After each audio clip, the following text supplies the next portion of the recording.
Good morning, students. Welcome to the official channel of Woodbine Modern School. It's the biology class of class 10th.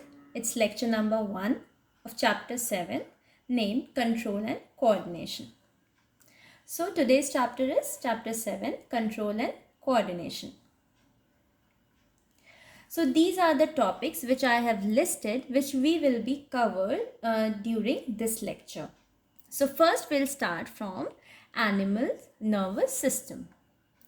And this is the objective which I have listed down for you students, that at the end of this lecture, you will be able to answer these questions like identify the parts of a neuron, where this information is acquired, means information means the transmission of the information throughout the nervous system.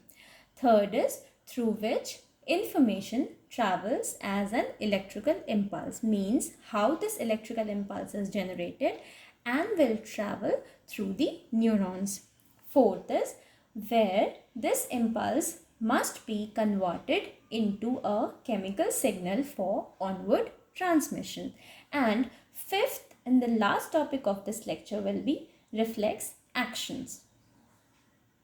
So, introduction. So students, we think of movement as a response to a change in the environment of the organism. We also think of movement as an attempt by living organisms to use changes in their environment to their advantage. So I have highlighted with the red color the important point in this para. So what is that? A response to a change means what? Whosoever is living in this world, they have to give a response to the changes that is occurring to the environment of that particular organism. Or you can say that changes that particular organism brings according to the environment in which that particular organism is living and use them as their advantage. If we think a bit more about this, it becomes apparent that all this movement in response to the environment is carefully controlled. Means what? That the organism is very much aware that how that particular organism have to react in which particular circumstances. For example, when bright light is focused on our eyes or when we touch hot object, we detect the change and respond to it with movement in order to protect ourselves. That means that we are aware of that particular bright light, or you can say the hot object which we are touching. So it becomes apparent that all this movement in response to the environment is carefully controlled. Now, each kind of a change in the environment evokes an appropriate movement in response. Means what? The movements or the changes which the organism, or you can say living organism, brings, that has to have an appropriate movement, that has to be in appropriate manner. Living organisms must use systems providing control and coordination. Means not only movement is important, but it has to be in control and there has to have a coordination, or you can say there has to be in a systematic manner in keeping with the general principles of body organization in multicellular organisms. So we can say, or you know, that in multicellular organisms there are multiple cells, that's why they are called as multicellular organisms. So there must be a specialized tissues which is used to provide these control and coordination activities which is being associated with the nervous system. For example, when we talk to our friends in the class, or when you students talk to your friends in the class, you used to, or you tend to whisper rather than shouting loudly. Why you do this? Because clearly you have it in your mind that there is the presence of a teacher from which you can get scolding. That's why instead of shouting, you tend to whisper. Therefore, such controlled movement must be connected to the recognition of various events in the environment, followed by only the correct movement in response. That means that to a particular movement or a change, we have multiple of thoughts in our mind, but our mind knows that which information we need to pick at what time. So the first topic is animals' nervous system. So all information, students, from this slide onwards, the main topic of this chapter starts. All information from our environment is detected by the specialized tips of some nerve cells. Means what? Where there is a control or coordination comes in, there has to be role of nervous system, and if there is a nervous system, so each and every system in our body, which you have must read in the previous chapter, life processes, that each and every system has some kind of organs and cells associated with it. So in this chapter we are studying about nervous system, so there must be nerve cells. So these receptors are usually located in our sense organs. Why? Because sense organs are those organs which comes in contact and detect the changes in our environment. So we know that what are sense organs we have, that is inner ear, nose, tongue and so on. Now gustatory receptors which will detect the taste, and there is an olfactory receptors which will detect the smell. Now coming on to the next. Now nervous tissue is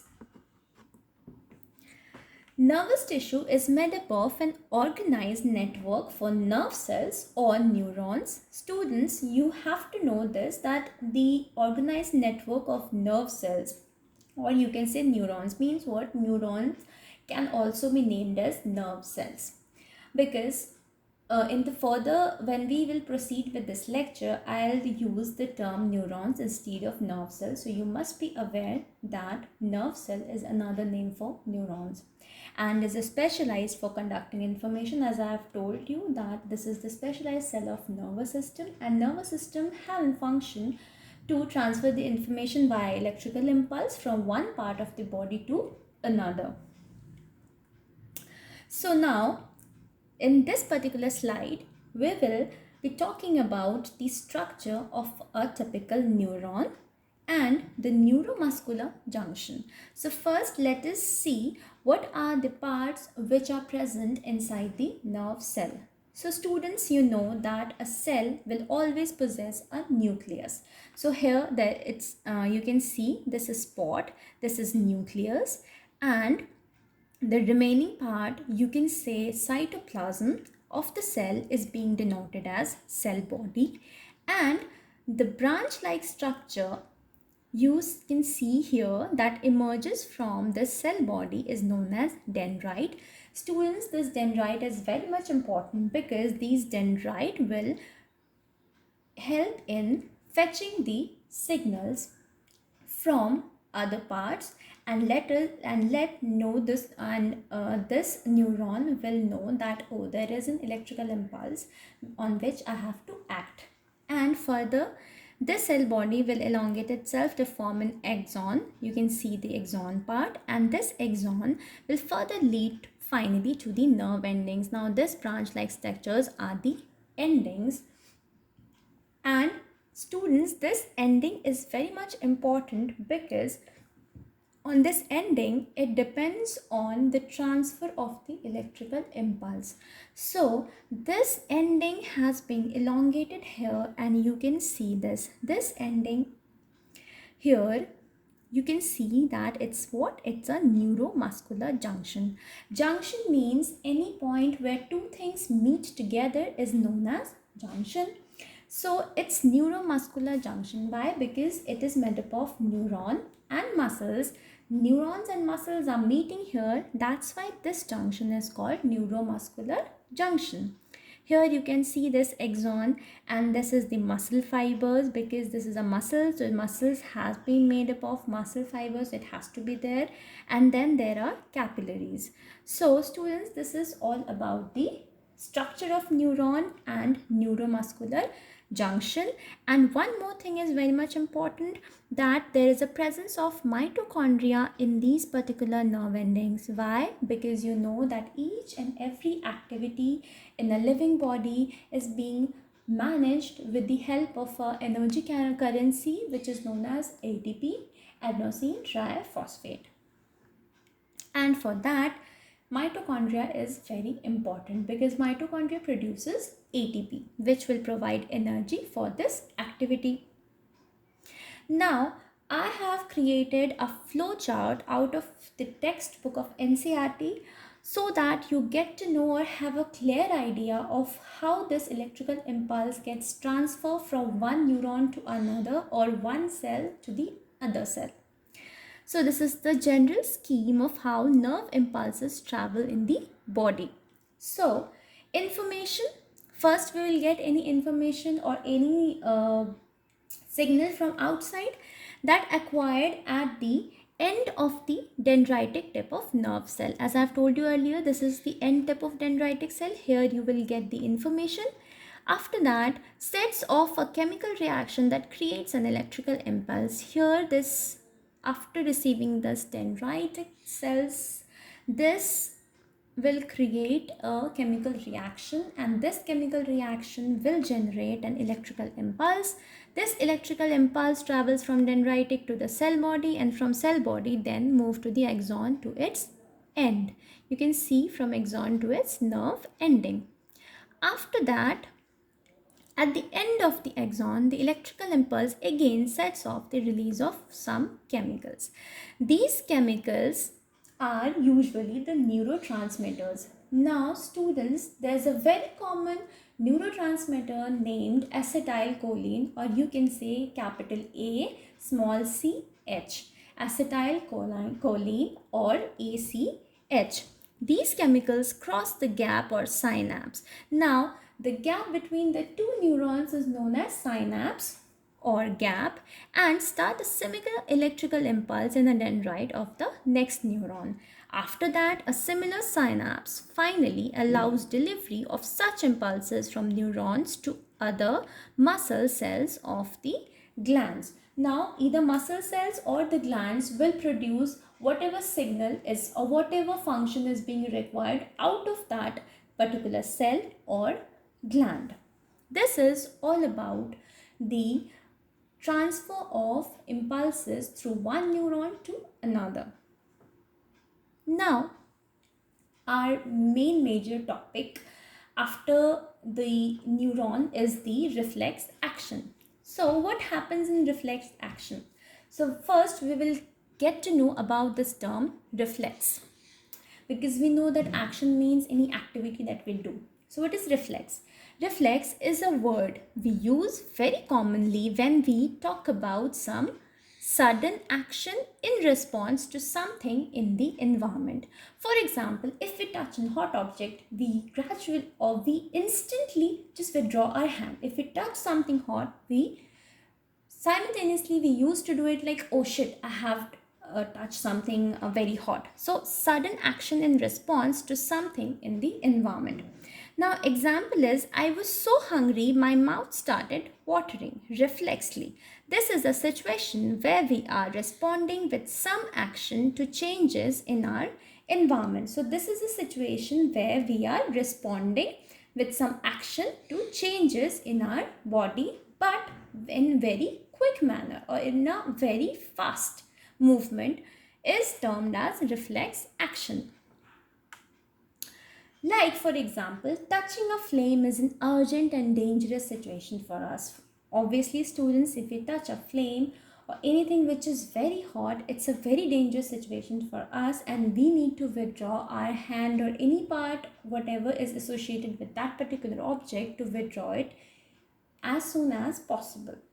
Rather than having to think about the sensation of heat, if the nerves that detect heat were to be connected to the nerves that move muscles in a simpler way, means rather than waiting that whatever I have touched, the brain first locate it and then we act in this particular manner, it will take a very long time. So there has to be a simpler way to moving or to how to withdraw our hands.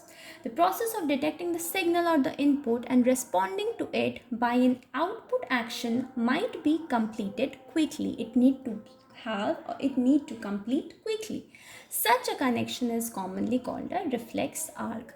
The arc which is being created, or you can say the pathway which is being created, that is known as reflex arc. Why? Because reflex action is being shown in this arc. That's why this arc is known as reflex arc. Nerves from all over the body meet in a bundle in the spinal cord on their way to the brain. Students, here you can see that I have told you earlier that if we touch an object and if the signal first goes to the brain, okay, I have touched a hot object, now the brain will send the signal, and that signal will again travel along the way, and then we will withdraw our hand. This will take a long time, and we can't waste that much of time, because if we waste that much of time, then our organ or the skin can get burned or damaged.